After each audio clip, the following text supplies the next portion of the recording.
오늘 하나님께서 주시는 말씀은 누가복음 1장 46절부터 55절 말씀입니다. 한 절씩 교독하도록 하겠습니다.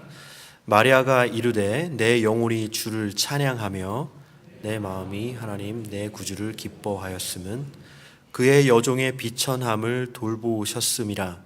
보라, 이제 후로는 만세에 나를 복이 있다 일컬으리로다. 등하시니가 큰 일을 내게 행하셨으니 그 이름이 거룩하시며 국률하심이 두려워하는 자에게 대대로 이르는도다. 그의 팔로 힘을 보이사 마음의 생각이 교만한 자들을 흩으셨고 권세 있는 자를 그 위에서 내리치셨으며 비천한 자를 높이셨고 줄이는 자를 좋은 것으로 배불리셨으며 부자는 빈손으로 보내셨도다.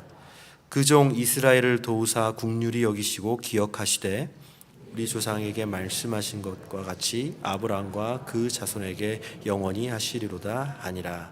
아멘. 이어서 안선호 목사님께서 그리스도께서 이 땅에 오신 진정한 목적이라는 제목으로 말씀을 증거해 주시겠습니다.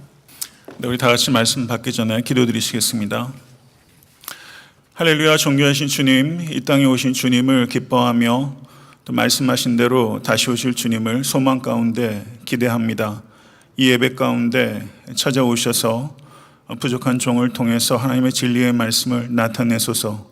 그 말씀 앞에 저희들이 겸손히 서게 하시고 우리의 생각이 발전하며 삶이 변화될 수 있도록 주여 이 종을 사용하여 주시옵소서. 예수 그리스도 이름으로 간절히 기도드리옵사옵나이다. 아멘. 설교가 한 번도 쉬운 적이 없지만 제 개인적으로는 절기 설교가 저한테는 항상 어려운 것 같습니다. 말씀드린 대로 오늘부터 대강절이 시작됩니다. 대강절이란 하늘에서 내려오신 이를 기다리는 절기라고 할 수 있습니다. 예수 그리스도께서 구약의 말씀의 성취로 이 땅에 오셨고 그리고 또 말씀하신 대로 이 땅에 다시 오실 것을 믿으시기를 간절히 바랍니다. 대강절 절기에는 저희가 대강절 촛불을 점화하기도 합니다. 매주에 하나씩 그 촛불을 점화해 갈 때 그 촛불이 각각 상징하는 바가 있습니다. 그것은 소망과 평화와 기쁨과 사랑입니다. 매주 대강절 촛불이 하나씩 더 점화되어 가면서 빛 대신 그리스도께서 우리에게 가까이 오고 계시는 것을 가시적으로 그리고 상징적으로 나타내는 것입니다. 이번 대강절 절기를 통해서 이 자리에 계신 모든 권속들의 영혼 가운데 소망과 평화와 기쁨과 사랑이 더욱더 충만해질 수 있게 되기를 우리 주 예수 그리스도 이름으로 간절히 축원합니다. 제가 지난 2015년 성탄 주일에 마태복음 1장 20절에서 25절의 말씀을 통해서 요셉의 크리스마스라는 제목으로 설교를 한 바가 있습니다. 오늘 설교 본문은 누가복음 1장 46절에서 55절의 말씀입니다. 오늘은 마리아의 크리스마스에 대해서 우리가 묵상하고 또 대강절에 우리의 생각과 태도가 어떠해야 되는지를 말씀을 통해서 결단할 수 있게 되기를 바랍니다. 자신을 통해서 하나님의 아들이 이 땅에 오실 것이라는 것을 마리아가 듣게 되었을 때 마리아의 심정이 어떠했을까요? 특별히 이 자리에 계신 그 자매님들께서 마리아 되어 보기를 한번 오늘 말씀을 통해서 생각해 보십시오. 그 말씀을 들었을 때 마리아가 크게 놀랐다라고 성경은 기록하고 있습니다. 그런데 그 놀람 안에는 굉장히 복합적인 감정이 있었을 것입니다. 마리아가 천사로부터 이와 같은 이야기를 들었을 때 마리아의 나이는 불과 10대 중반 정도밖에 되지 않았을 것입니다. 마리아가 이 엄청난 구속사의 통로로 저가 부름 받았을 때 마리아가 그것을 어떻게 이해했을까? 그리고 그 소명을 어떻게 감당하였을까 하는 것에 대해서 생각해 볼 수 있게 되기를 바라는 것입니다. 오늘 본문 말씀 누가복음 1장 46절에서 55절은 신약 성경에 나오는 노래들 가운데 가장 유명한 노래라고 할 수 있습니다. 누가복음서의 특징을 노래의 복음서다 이렇게 학자들이 많이 이야기를 합니다. 특별히 누가복음 1장과 2장에 노래가 집중되어 있습니다. 무려 4개의 노래가 누가복음 1장과 2장에 기록되어 있는 것입니다. 그런데 그 4개의 노래들 중에 첫 번째 노래가 오늘 본 말씀인 마리아의 노래입니다.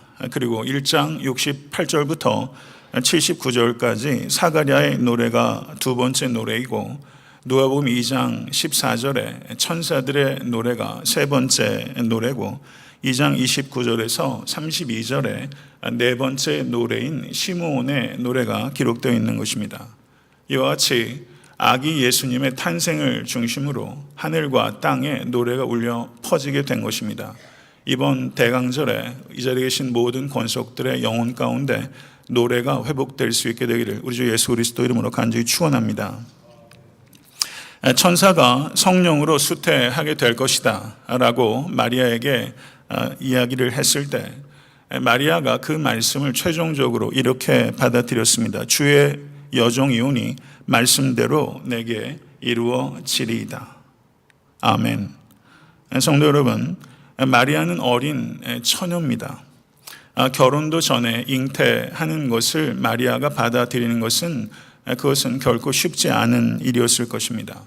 마리아가 주의 여종이오니 말씀하신 대로 내게 이루어지리이다 라고 저가 고백했을 때는 이 소명으로 말미암아 마리아가 겪게 될 여러 가지 오해와 그리고 배척 그리고 고난과 심지어 죽음까지도 각오하였기 때문에 그 소명을 받아들일 수 있었던 것입니다. 마리아는 자신을 주의 여종이라고 생각했습니다. 어떠한 대가를 치른다 할지라도 하나님의 뜻이 분명하고 하나님께 영광이 되는 것이라면 기꺼이 수용하겠다는 결단이 마리아의 말 가운데 있는 것입니다. 그리고 마리아는 천사를 통해서 친척 엘리사벳도 나이가 많이 들었지만 하나님의 도우심으로 잉태해서 이제 임신한 지 6개월이 되었다는 것을 마리아가 알게 됐습니다. 그리고 서둘러서 엘리사벳을 방문하게 됩니다. 그리고 마리아의 방문으로 6개월간 자신이 임신했다는 것을 숨겨왔던 엘리사벳의 기분 좋은 은신이 깨지게 됩니다. 그리고 두 여인이 기쁨으로 자기들에게 부어주신 하나님의 은혜를 감격적으로 나누는 장면이 기록되어 있습니다. 엘리사벳이 마리아의 문안을 받았을 때 엘리사벳의 태중에 있었던 아기가 뛰놀았고 엘리사벳은 성령의 충만함을 받았습니다. 그리고 큰 감동과 흥분에 휩싸이게 됐고, 그리고 이렇게 이야기를 합니다. 여자 중에 내가 복이 있으며 내 태중에 아이도 복이 있도다. 내 주의 어머니가 내게 나오니 이 어찌된 일인가. 보라, 내 문하는 소리가 내 귀에 들릴 때에 아이가 내 복중에서 기쁨으로 뛰놀았도다. 주께서 하신 말씀이 반드시 이루어지리라. 믿은 그 여자에게 복이 있도다. 아멘. 이것이 엘리사벳의 고백이었던 것입니다. 엘리사벳이 마리아에게 한 말은 여러모로 우리가 깊이 묵상해야 될 가치가 있습니다. 엘리사벳이 뭐라고 말하냐면 마리아를 내 주의 어머니라고 말하고 있는 것입니다. 내 주의 어머니. 뱃속에 있는 아기를 내 주라고 표현하고 있는 것입니다. 아기 예수님을 롤드라고 말한 최초의 사람입니다. 엘리사벳의 이 고백은 가이사랴 빌립보에서 베드로가 주는 그리스도시요 살아계신 하나님의 아들이니이다 라는 고백과 필적할 수 있는 매우 중요한 고백입니다. 엘리사벳이 마리아를 두 가지로 축복했습니다. 첫 번째는 마리아가 주를 잉태하는 것이 첫 번째 축복이요, 두 번째 축복은 마리아가 주께서 하신 말씀이 반드시 이루어지게 될 것이라는 것을 믿은 것이 두 번째 축복이라고 엘리사벳이 말을 했던 것입니다. 누가복음 11장 27절에서 28절을 보게 되면 이런 말씀이 기록되어 있습니다. 이 말씀을 하실 때 무리 중에서 한 여자가 음성을 높여 이르되 당신을 뵌 태와 당신을 먹인 젖이 복이 있나이다 하니 예수께서 이르시되 오히려 하나님의 말씀을 듣고 지키는 자가 복이 있느니라. 아멘. 성도 여러분, 이 말씀을 깊이 생각해야 됩니다.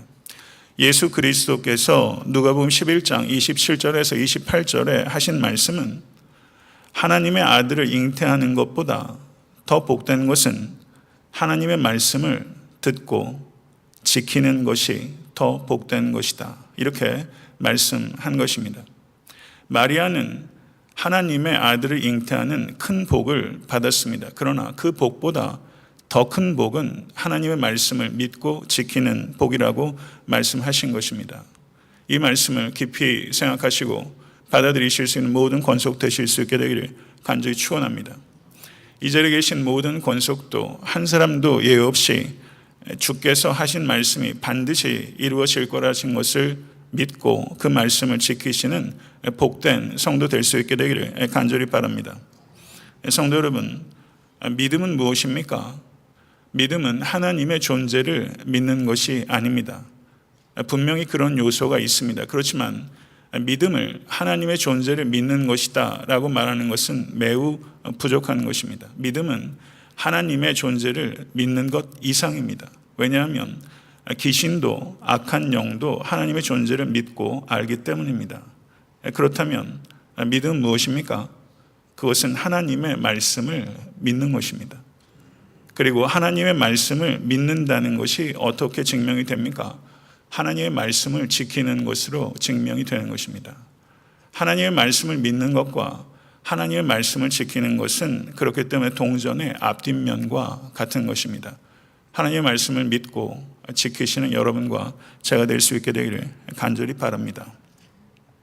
이것이 그 오늘 본문 말씀에 이르기까지 마리아가 엘리사벳을 방문했을 때 둘 사이에 오갔던 대화의 초입입니다. 이와 같이 엘리사벳을 통해서 하나님께서 자신에게 하고 있는 일이 무엇인지를 확증받은 마리아의 영혼은 고양됩니다. 그리고 그 고양된 영혼에서 마리아의 입에서 놀랍도록 아름다운 노래가 흘러나오기 시작한 것입니다. 마리아의 노래를 보게 되면 이것은 노래 이상입니다. 이 마리아의 노래는 예수 그리스도께서 공생의 기간 동안 사역을 통해서 설교하셨던 말씀의 핵심이 들어있고, 그리고 예수 그리스도께서 사역을 통해서 구현하신 중요한 진리들이 마리아의 노래 가운데 있는 것입니다. 그렇기 때문에 마리아의 이 노래는 노래하는 복음이라고 표현해도 결코 부족함이 없는 것입니다. 마리아의 노래는 그런 노래입니다. 미국에서 존경받는 감리교회 목회자요, 그리고 매우 탁월했던 선교사였던 존 스탠리 목사님이라는 분이 있었습니다. 이분은 19세기 말에 태어나셔서 인도 선교의 아버지로 불릴 만한 분이고, 마하트마 간디가 스승처럼 모셨던 목회자로 알려지고 있습니다. 그런데 이 존 스탠리 목사님께서 오늘 본문 말씀에 마리아의 노래를 어떻게 평가했냐면요, 이 노래는 세상에서 가장 급진적인 노래다, 이렇게 표현했습니다. 좀 더 정확히 표현하면 이 노래는 가장 혁명적인 노래다, 이렇게 존 스탠리 목사님께서 표현하셨어요. 우리가 혁명적이다라는 말에 대해서 좀 알러직한 반응을 가지고 계신 분들이 사실 있어요. 그런데 이 노래에 대해서 이 목회자는 이 노래는 매우 혁명적인 노래다라고 이렇게 평가한 것입니다.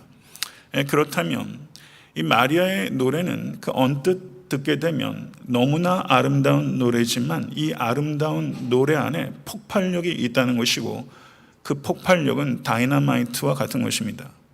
아름다움과 폭발력이라는 매우 상반되는 것 같은 가치가 이 마리아의 노래 안에 응축되어 있는 것이죠.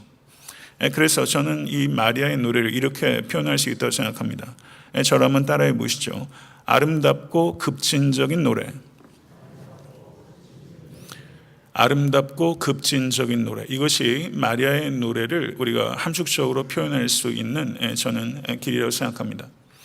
그래서 여러분과 제가 이 마리아의 노래가 가지고 있는 그 아름다움과 그리고 그 급진적인 것을 우리가 오늘 말씀을 통해서 깨닫게 될 수 있기를 간절히 바라고, 사랑하는 성도 여러분, 우리는 우리가 노래하는 것을 닮아가게 되어 있습니다. 노래는 기억합니다. 치매 환자도요, 노래는 기억한대요. 자기 자녀들 이름도 까먹고 할 정도로 치명적으로 잊어버렸는데도 불구하고 자기가 평생 불렀던 노래는 기억한대요. 노래가 힘이 있어요.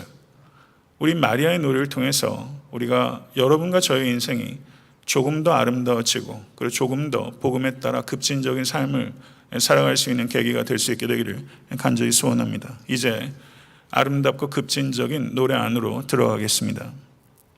이 마리아의 노래는 크게 세 부분으로 나누어서 이해할 수 있습니다. 46절에서 50절은 이 노래의 도입부이며 51절에서 53절은 이 노래의 중심부입니다. 여기에 다이너마이트가 매장되어 있는 것입니다. 그리고 54절에서 56절은 이 노래의 결론부입니다. 우리가 성경을 이해할 때 구조적으로 생각하는 것은 매우 중요합니다. 마리아의 노래를 보게 되면 마리아가 얼마나 구약 성경에 정통하였는가 하는 것을 우리가 알 수 있습니다. 그의 노래는 사무엘상 2장 1절에서 10절에 기록되어 있는 한나의 기도와 매우 언어적으로 그리고 구조적으로 흡사합니다. 그런데 그뿐만이 아닙니다. 마리아의 노래를 주의 깊게 살피게 되면 그 노래 안에는 시편 89편, 98편, 103편, 107편, 111편, 113편, 그리고 이사야 41장, 미가서 7장 등의 말씀이 녹아서 그 안에 응축되어 있는 것입니다. 이것은 우리에게 중요한 것을 가르쳐 주는 것입니다. 마리아는 이제 불과 10대 중반의 나이입니다. 그런데도 불구하고 마리아의 생각과 언어는 철저하게 성경으로 빚어지고 있는 것입니다. 우리가 마리아의 노래의 내용이 무엇인지에 대해서 살피기 전에 우리는 마리아의 그 생각과 언어를 구성했던 성경 말씀에 대해서 생각해 볼 필요가 있습니다. 여러분도 말할 것도 없고 저 역시 마리아가 그의 모든 생각과 그의 노래가 성경으로 빚어지고 있다는 것에 대해서 우리는 부끄러움을 가져야 될 필요가 있습니다. 여러분의 생각도 저의 언어도 성경으로 빚어져야 합니다. 모쪼록 그런 은혜가 우리에게 임할 수 있게 되기를 간절히 바랍니다. 그리고 마리아는 이렇게 노래하기 시작합니다. 내 영혼이 주를 찬양하며 내 마음이 하나님 내 구주를 기뻐하였음은 이라고 말하고 있습니다. 내 영혼이 주를 찬양하며 내 마음이 하나님 내 구주를 기뻐하였음은 매우 부드럽게 이 노래가 시작되고 있습니다. 여기에는 10대 중반의 어린 소녀가 하나님의 아들을 잉태한 데서 비롯된 온갖 복합적인 감정이 이 안에 다 응축된 것입니다. 이 마음을 우리는 묵상해야 될 필요가 있습니다. 한낱 목수와 결혼한 시골의 평범하다 못해 비천한 소녀가 구세주의 모친이 될 것이다 라는 천사의 계시를 들었을 때 마리아는 도대체 왜 어떻게 그런 일이 나에게 가능한지에 대해서 저는 경이했고 그리고 겸손할 수밖에 없었습니다. 이 시에는 그리고 이 시의 도입에는 이와 같은 경의와 겸손이 녹아 있는 것입니다. 그런데 마리아가 가졌던 이 경의는 여러 가지 경의가 있습니다. 망연자실한 경의가 있습니다. 그러나 마리아의 이 경의는 망연자실한 경의가 아닙니다. 마리아는 성경을 아는 소녀입니다. 그는 구약 성경과 하나님의 예언을 깊이 사색한 결과 생긴 경탄의 경입니다. 마리아가 가졌던 경의는 경악의 경의가 아니라 경탄의 경입니다. 그리고 마리아는 자신을 통해서 하나님께서 하시는 일에 대해서 친밀함과 두려움을 동시에 느낀 것입니다. 사랑하는 성도 여러분, 우리는 이런 균형이 필요합니다. 하나님께서 여러분을 통해서 하시는 일이 있는 것을 받아들이시겠습니까? 그것을 진심으로 받아들일 때 우리는 하나님께 대한 친밀함과 하나님께 대한 두려움을 두 가지를 갖춰야 되는 것입니다. 이 두 가지의 감정을 가질 때 그 영혼은 고양되고 고결하고 그리고 아름다운 것입니다. 46절에 영혼이라고 표현하고 있습니다. 영혼을 푸시케라고 말합니다. 그런데 이 영혼이라고 soul이라고 번역된 이 푸시케라는 단어는 생명이라고도 번역되는 것입니다. 여러분의 생명의 본질은 여러분의 육에 있지 않고 여러분의 영혼에 있는 것입니다. 그리고 47절에는 마음이라고 번역된 단어는 토프뉴마. 일반적으로 성령이라고 번역되기도 하는데 이것이 사람에게 번역될 때는 영이라고 번역되는 것입니다. 푸뉴마. 여기에서 마리아가 내 영혼 그리고 내 마음이라고 말하는 것은 이 두 가지를 분명하게 구별하기 위한 의도가 있는 것이 아니라 마리아는 내 존재 가장 깊은 곳에서 이 찬양과 기쁨이 흘러넘친다고 하는 것을 서로 다른 단어를 통해서 표현하고 있는 것입니다. 그렇기 때문에 이 46절의 영혼과 47절의 마음을 굳이 구체적으로 구별해야 될 필요는 없는 것입니다. 사랑하는 성도 여러분, 여러분의 존재 가장 깊은 곳에서 찬양과 기쁨이 흘러넘치고 계십니까?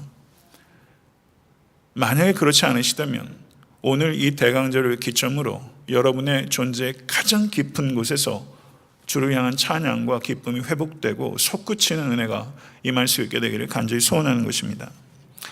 찬양하다라고 번역되고 있는 그리스어는 메갈루노라는 단어입니다. 메갈루노. 드물게 나타난 단어입니다. 찬양하는 것, 그게 무엇입니까? 메갈루노라는 그 어원에 비추어서 찬양하는 것이 무엇인가 하는 것을 생각해 보게 되면 그것은 하나님을 크게 하다라는 뜻입니다. 찬양한다는 것은 하나님을 크게 하다라는 것입니다. 그런데 어떻게 피조물이 창조주를 크게 할 수 있습니까? 그렇기 때문에 이것은 하나님을 실제 크게 하는 것이 아니라 찬양하다는 의미는 크신 하나님을 나타내는 것입니다. 찬양하는 것은 크신 하나님을 나타내는 것입니다. 여러분의 입술과 삶을 통해서 하나님의 크심이 나타나고 증명될 수 있게 되기를 바랍니다. 성도 여러분, 신약 성경에 이 마리아의 이 노래와 필적할 만한 노래가 있습니다. 가장 대표적인 노래 가운데 하나가 바울의 노래입니다. 이 바울의 노래가 에베소서 1장 3절에서 14절에 기록되어 있습니다. 이 바울의 노래를 한번 댁에 가셔서 읽어보세요. 가급적이면 암송하셔도 전 좋다고 생각합니다. 우리 번역상으로는 번역하기가 너무 난해하기 때문에 4개의 센텐스로 끊어서 번역했습니다. 그런데 실제 원어상으로는 에베소서 1장 3절에서 14절이 4개의 문장이 아니라 한 문장입니다. 무려 202개의 단어로 구성된 한 문장이에요. 세상에 이런 문장이 어디 있습니까? 제가 말을 끊지 않고 202개의 단어를 이어간다고 생각해 보세요. 무슨 설교가 그래? 주술관계도 안 맞고요. 여러분 따라가기가 너무 어려운 거예요. 그런데 사도 바울은 에베소서 1장 3절에서 14절까지 무려 202개의 단어들을 엮어서 단 하나의 문장을 만들고 있는데 그것은 찬송하리로다. 하나님 곧 우리 주 예수 그리스도의 아버지께서 그리스도 안에서 하늘에 속한 모든 신령한 복을 우리에게 주시되 라고 시작하는 노래예요. 202개의 단어로 구성된 노래입니다. 왜 사도 바울은 저가 로마서를 쓴 것과 모든 서신서를 보게 되면 사도 바울은 탁월한 논리가입니다. 저는 어떻게 감성적으로 접근하는지도 아는 사람이에요. 그런데도 불구하고 사도 바울이 성삼위일체, 성부, 성자, 성령 하나님께서 하신 구원의 역사를 이야기하면서 사도 바울은 심장이 뛰는 것입니다.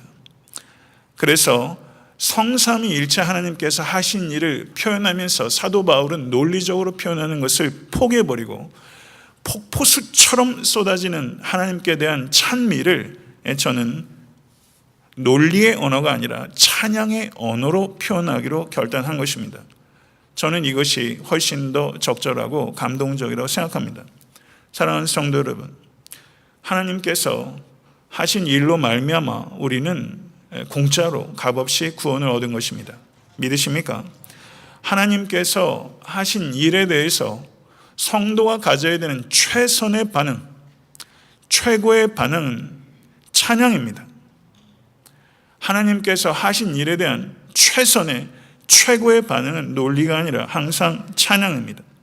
사랑하는 성도 여러분, 하나님께서 누구신지를 깨달으면 우리는 우리가 누구인지를 깨닫게 되고 하나님께서 하시는 일을 깨닫게 되면 우리에게 어떤 일이 주어지게 될 것인지를 깨닫게 되고 우리가 어떻게 될 것인지를 깨닫게 됩니다. 믿으십니까? 우리가 누구인지, 우리가 어떻게 될 것인지, 하나님께서 우리에게 무엇을 주실 것인지, 하나님이 누구신지, 무엇을 하셨는지, 무엇을 하고 계신지, 무엇을 하실 것인지를 알게 되면 성도의 최초의 반응은 성삼위일체 하나님을 찬양하는 것입니다. 성도 여러분, 성도의 가장 두드러지고 가장 궁극적인 특징은 무엇입니까? 그것은 하나님을 찬양하는 것입니다. 우리는 찬양을 통해서 우리는 세상에 속한 것이 아니라 우리가 찬양하는 대상인 하나님께 속한 사람이라는 것을 나타내는 것입니다. 우리는 찬양을 통해서 우리가 어디에 속했는지를 나타내는 것입니다. 성도 여러분, 우리가 언제든지 어디서든지 해야 하고 할 수 있는 가장 중요한 일, 그리고 가장 탁월한 일은 하나님을 찬양하는 것입니다. 우린 이 세상에서도 하나님을 찬양하고, 그리고 오는 세상에서도 영원토록 중단 없이 하나님을 찬양하게 될 것입니다. 할렐루야. 사랑하는 성도 여러분, 하나님을 찬양하는 곳이 천국입니다. 마리아는 하나님 내 구주를 기뻐한다 라고 표현했습니다. 이것은 중요한 의미가 있습니다. 하나님을 내 구주라고 마리아가 표현한 것은 마리아 자신이 나는 구주가 필요한 죄인입니다 라는 것을 고백한 것입니다. 그렇기 때문에 마리아에 대해서 우리가 존경하는 것은 필요하고 마땅한 일이지만 마리아를 숭배하는 것은 옳지 않습니다. 마리아는 구원의 중보자가 아니라 마리아는 구원의 중보자가 필요한 죄인이었습니다. 이것을 우리가 정확하게 알아야 되는 것입니다. 마리아의 찬양은 기쁨의 찬양이었습니다. 예수께서 이 땅에 오신 것은 천사의 계시대로 온 백성에게 미칠 큰 기쁨의 좋은 소식입니다. 여러분의 삶 가운데도 지금까지 그리고 올 한 해에도 많은 기쁨의 소식이 있었을 것이라 생각합니다. 그러나 그것은 개인적인 기쁨입니다. 온 세상에 미칠 큰 구원의 기쁨의 소식은 이 땅에 하나님의 약속대로 예수 그리스도께서 오셨다는 소식입니다. 이것이 모든 백성에게 미칠 큰 기쁨의 좋은 소식입니다. 예수 그리스도께서 이 땅에 오셔서 복음이 되셨습니다. 그리고 우리는 그 복음을 듣게 됐습니다. 그리고 우리는 그 복음을 믿게 됐습니다. 그것이 우리가 기뻐하는 이유입니다. 예수 그리스도께서 복음이 되셨고 우리가 복음을 듣게 됐고 그리고 그 복음을 믿게 된 것입니다. 이것이 기적이고 이것이 은혜고 이것이 기쁨입니다. 이것을 진심으로 생각하시고 기억해내시고 그리고 그 안에서 기쁨을 받아 누리실 수 있는 모든 권속 되실 수 있게 되기를 간절히 바랍니다. 예수 그리스도는 구세주입니다. 예수 그리스도께서 구세주라는 것은 어떤 의미가 있습니까? 그것은 세 가지 차원에서 의미를 갖는 것입니다. 예수 그리스도를 구세주로 영접함으로 말미암아 그것을 믿는 모든 사람들은 죄의 책임에서 구원받았습니다. 그리고 이 땅에 사는 동안 죄의 지배에서 현재적으로 구원받고 있으며 예수 그리스도께서 이 땅에 다시 오실 때 죄의 오염에서부터도 구원받게 될 것입니다. 그렇기 때문에 예수 그리스도께서 구세주라는 의미는 세 가지 의미가 과거에 그리고 현재 미래에 있는 것이며 그것은 죄의 책임과 죄의 지배와 죄의 오염에서부터 구원받게 될 것이라는 것입니다.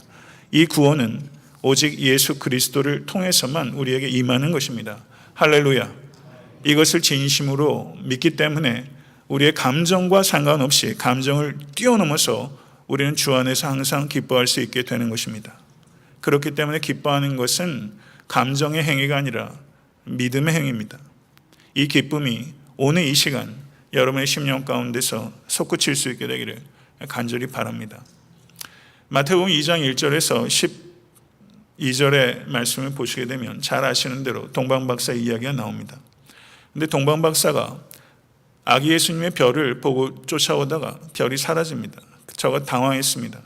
그러다가 헤롯 궁에 가서 이스라엘의 왕이 어디 나느냐라고 물었을 때 대제사장과 서기관들이 베들레헴에 날 것이다. 미가서 5장 2절의 말씀을 가지고 베들레헴이라고 얘기했습니다. 그리고 그들이 나왔을 때 그들이 아기 예수의 별을 다시 발견하고 그 별이 멈춘 것을 보고서 2장 10절을 보게 되면 뭐라고 말하냐면요, 아기 있는 곳에 머물러 선 별을 보았을 때 그들이 매우 크게 기뻐하고 기뻐했다, 이렇게 표현하고 있습니다.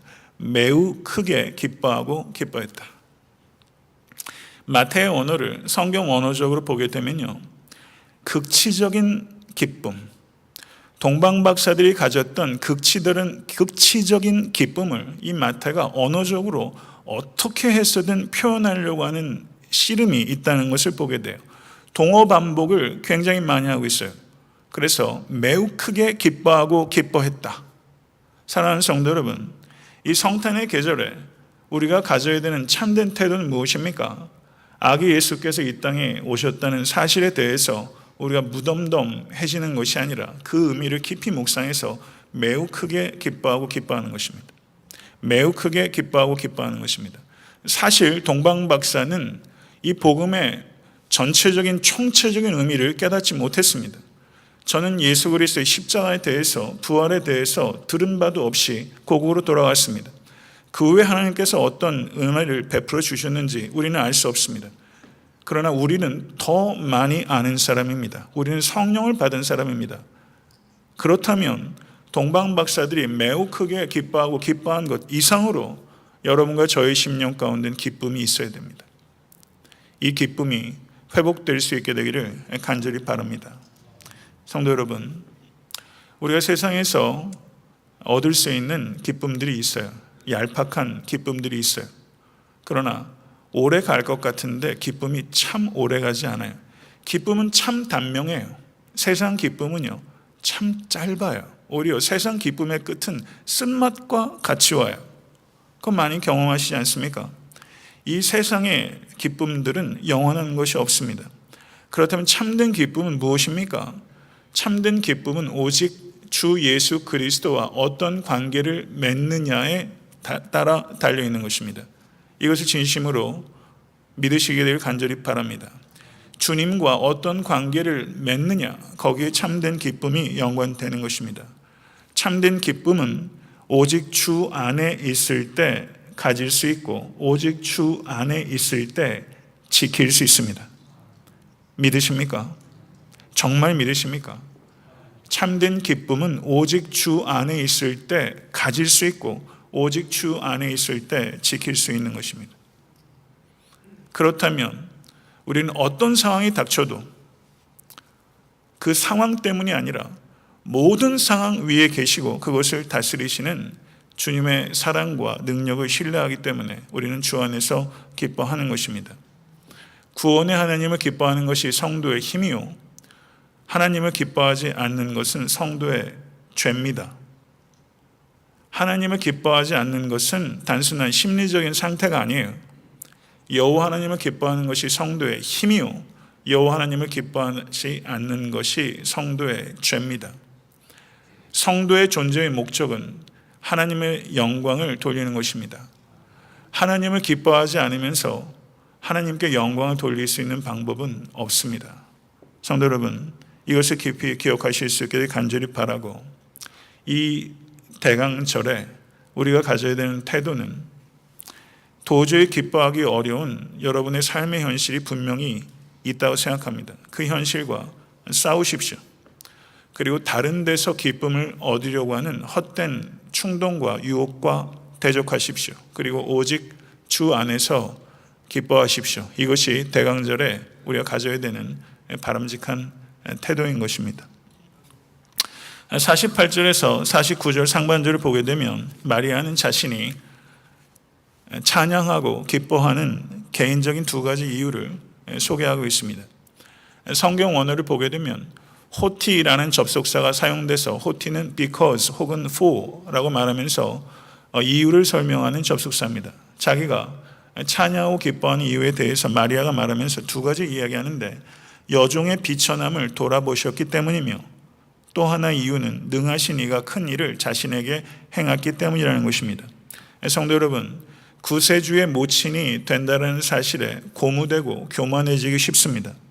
그러나 마리아는 자기는 주님의 여종이라는 자신의 정체성을 분명하게 알고 있는 것입니다. 하나님께서 놀라운 능력과 복을 부어주심에도 불구하고 마리아는 한결같이 변함이 없습니다. 성도 여러분, 이 자리에 계신 여러분과 저는 마리아와 같은 것이 있고 다른 것이 있습니다. 우리는 하나님의 아들을 잉태하는 복을 받은 사람은 없습니다. 그러나 마리아가 구원받았던 그 구주는 우리에게도 주어졌으며 구원의 방식은 동일한 것입니다. 할렐루야, 믿으십니까? 마리아에게 주어졌던 은혜와 동일한 한량없는 은혜가 여러분과 저에게도 임했고 그 은혜로 말미암아 구원을 얻은 것입니다. 예수 그리스도께서는 하늘 보좌를 버리시고 이 땅에 구유에 임하신 겸손의 왕이십니다. 그 겸손의 왕을 맞는 이 대강절에 우리의 마땅한 태도는 겸손이어야 하는 것입니다. 사랑하는 성도 여러분, 젊은 자들아 이와 같이 장로들에게 순복하고 다 서로 겸손으로 허리를 동이라. 하나님이 교만한 자를 대적하시되 겸손한 자들에게는 은혜를 주시느니라. 그러므로 하나님의 능하신 손 안에서 겸손하라. 때가 되면 너희를 높이시리라. 아멘. 하나님의 말씀입니다. 우리가 겸손하지 않아도 되는 때가 언제 있겠습니까? 우리는 항상 겸손해야 합니다. 그렇지만 이 대강절에 우리는 특별히 하나님 앞에서와 다른 사람들 앞에서 더욱더 겸손해져야 되는 것입니다. 50절에서 55절을 보게 되면 마리아의 찬양의 두 번째 이유가 등장합니다. 예수님의 탄생이 믿음을 가진 이스라엘 백성에게 어떤 의미가 있는지를 마리아가 이야기하기 시작합니다. 특별히 51절에서 53절의 말씀은 제가 말씀드린 대로 마리아의 노래 중에 다이너마이트가 그 안에 있습니다. 51절에서 53절의 말씀을 한번 보시죠. 51절에서 53절의 말씀입니다. 다 같이 합독하도록 하겠습니다. 그의 발로 힘을 보이사 마음의 생각이 교만한 자들을 흩으셨고 권세 있는 자를 그 위에서 내리치셨으며 비천한 자를 높이셨고 줄이는 자를 좋은 것으로 배불리셨으며 부자는 빈손으로 보내셨도다. 아멘. 성도 여러분, 이것이 다이너마이트입니다. 마리아는 자신의 비천함을 돌보신 하나님께서 이스라엘 민족의 비천함을 돌보셨다는 것을 기억하는 것입니다. 그리고 특별히 출애굽과 가나안 정복 전쟁 역사를 통해서 이스라엘을 구원하시고 대적들을 물리치신 하나님을 마리아는 높이고 있는 것입니다. 여기에서 하나님께서 이스라엘을 위해서 행하신 행동들을 6가지 동사로 표현하고 있는 것입니다. 이 일을 예수께서 이 땅에 오셔서 하신 것입니다. 그리고 예수께서 부활 승천하시고 이와 같은 일을 연속적으로 할 수 있는 그리스도의 몸의 연장으로 교회를 이 땅에 남긴 것입니다. 이 51절에서 53절에 이 다이너마이트와 같은 이 일들을 그리스도께서 이 땅에 계실 때 하셨고 그리고 이 일을 이 땅에 남긴 교회에게 위임한 것입니다. 51절은 도덕적 혁신이고 52절은 사회적 혁신이며 53절은 경제적 혁신입니다. 엄밀하게 말하면 이것은 혁신적인 게 아니라 혁명적인 것입니다. 익숙한 삶의 자리에서 안주하기 원하는 성도와 교회에게 이 다이너마이트는 확실히 불편한 것입니다. 마음이 교만한 자들과 권세 있는 자들과 부자에게 그 위험을 경고하고 있는 것입니다. 성도 여러분, 그런데 세상 사람들은 말할 것도 없고 교회의 성도들도 권력과 부와 명예를 쫓아가며 살아가고 있습니다. 그리고 그것을 얻게 됐을 때 마음이 교만해집니다. 삶의 진정한 의미는 부와 명예와 권력을 얻는 데 있는 것이 아닙니다. 이것을 진실로 받아들이십니까? 삶의 진정한 의미는 하나님을 아는 것과 하나님을 나타내는 것에 있습니다. 이것이 삶의 진정한 의미입니다. 이것 정말 받아들이십니까? 삶의 진정한 의미와 성공은 하나님을 아는 것과 하나님을 나타내는 게 있습니다. 그렇다면 여러분의 삶이 거기에 초점이 맞춰져 있습니까? 아니, 제 삶은 거기에 초점이 맞춰 있는 것처럼 보이십니까? 성도 여러분, 누가복음 4장 18절에 주의 성령이 내게 임하셨으니 이는 가난한 자에게 복음을 전하게 하시려고 내게 기름을 부으시고 나를 보내사 포로된 자에게 자유를, 눈먼 자에게 다시 보게 함을 전파하며 눌린 자를 자유롭게 하고 주의 은혜의 해를 전파하게 하려 하심이라. 우리 주님의 말씀입니다. 성도 여러분, 복음주의자, 저는 복음주의자입니다. 그런데 제가 복음주의자라고 말하면 세상 사람들, 특별히 교회 내에서도 복음주의자를 어떻게 보는 경향이 있냐면요, 복음주의자 그러면 꼴통이라고 생각하는 경향이 있어요. 복음주의자를 수구주의자라고 생각하는 경향이 있다는 것입니다. 도대체 복음주의자가 말하는 복음이 무엇입니까? 누가복음에서 예수 그리스도께서 직접 하신 말씀, 포로된 자에게 자유를, 눈먼 자에게 다시 보게 함을 전파하며 예수 그리스도께서 설명하신 복음입니다. 성도 여러분, 우리는 복음을 믿음으로 말미암아 천국 시민이 되었습니다. 할렐루야. 믿으십니까? 복음은 1차적으로 천국과 관련됩니다. 그러나 복음주의자들이 갖고 있는 착각 중에 하나가 복음이 천국에만 관련된다고 생각하는 것입니다. 아닙니다. 복음은 이 땅과 관련되는 것입니다. 뜻이 하늘에서 이루어진 것 같이 땅에서도 이루어지기를 원하는 것이 복음주의자입니다. 그렇기 때문에 복음주의자들은 인간의 영혼에 관심을 가질 뿐만 아니라 인간의 사회에 관심을 가져야 하는 것입니다. 이 사회의 만연한 불의에 대해서, 경제적 악조건과 구조적 악에 대해서 복음주의자들은 관심을 가져야 되고, 그리고 할 수 있는 역량만큼 사회적인 윤리, 개인 윤리를 뛰어넘어서 사회 윤리 차원에 있어서 보다 책임 있게 행동해야 될 의무가 성도와 교회에게 있고 목회자에게 있는 것입니다. 성도 여러분, 이단 사설이 얼마나 많은지 모릅니다. 우리는 이단에 대해서 경계해야 됩니다. 신천지가 창궐하고 있습니다. 이민교회 내에도 신천지가 많이 들어온다는 이야기 많이 들었습니다. 성도 여러분, 우리는 이단에 대해서 정확하게 알아야 합니다. 그러나 세상 도처에 있는 굶주리고 소외된 자들에 대해서 책임을 부인한 것 역시 이단적인 것입니다. 그것은 이단적이라고 말할 수 있을 만큼 교회 그리고 사회에 심각한 해악을 일으키는 것입니다.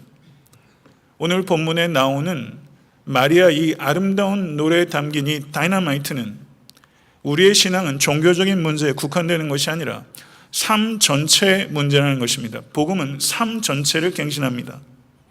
하나님께서는 우리를 육과 영으로 지으셨습니다. 영적인 것이 항상 우선하는 것입니다. 그러나 육적인 필요를 채우는 것도 교회 공동체가 감당해야 하는 것입니다. 사랑하는 성도 여러분, 애틀랜타 섬기는 교회는 이민교회입니다. 미국 땅에 있는 한국교회입니다. 우리는 이 땅에 있으면서 영적인 필요를 채우는 것을 최우선적으로 해야 되지만 육적인 필요를 채우는 것을 필수적으로 감당하는 공동체가 되어야 되는 것입니다. 개인 윤리에만 지나치게 편향될 것이 아니라 사회 윤리라는 보다 넓은 지평으로 교회가 나아가야 되는 것입니다. 이 일을 하기 위해서 우리는 지혜가 필요하고 담론을 가져야 되고 피차 진솔하게 대화할 수 있어야 되고, 그리고 그 일을 감당할 수 있도록 그리고 리더를 배출해야 됩니다. 말씀을 맺겠습니다. 마리아가 처녀의 몸으로 잉태하는 것을 받아들인 것은, 그 의미는 하나님의 뜻이라면, 그리고 하나님께 영광이 되는 것이라면 내게 어떠한 희생이 닥친다 할지라도 제가 그것을 감수하겠습니다 라는 마리아의 고백입니다. 하나님의 아들이 잉태하는 것보다 더 중요한 것은 하나님의 말씀을 믿고 지키는 것입니다.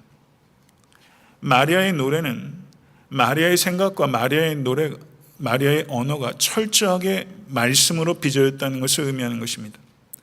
대강절에 여러분의 생각과 여러분의 언어가, 그리고 제 생각과 제 언어가 하나님의 말씀으로 빚어지면 좋겠습니다. 우리를 통해서 하시는 하나님의 일이 있다는 것을 진심으로 신뢰하고 그 하나님에 대해서 친밀함과 두려움을 동시에 가지실 수 있게 되기를 바랍니다. 하나님께서 하시는 일에 대한 최고의 최선의 반응은 언제나 어디서나 항상 찬양입니다. 이 찬양을 올려드림으로 말미암아 이 대강절에 여러분께서 세상에 속한 사람이 아니라 하나님께 속한 자라는 것을 선포하십시오.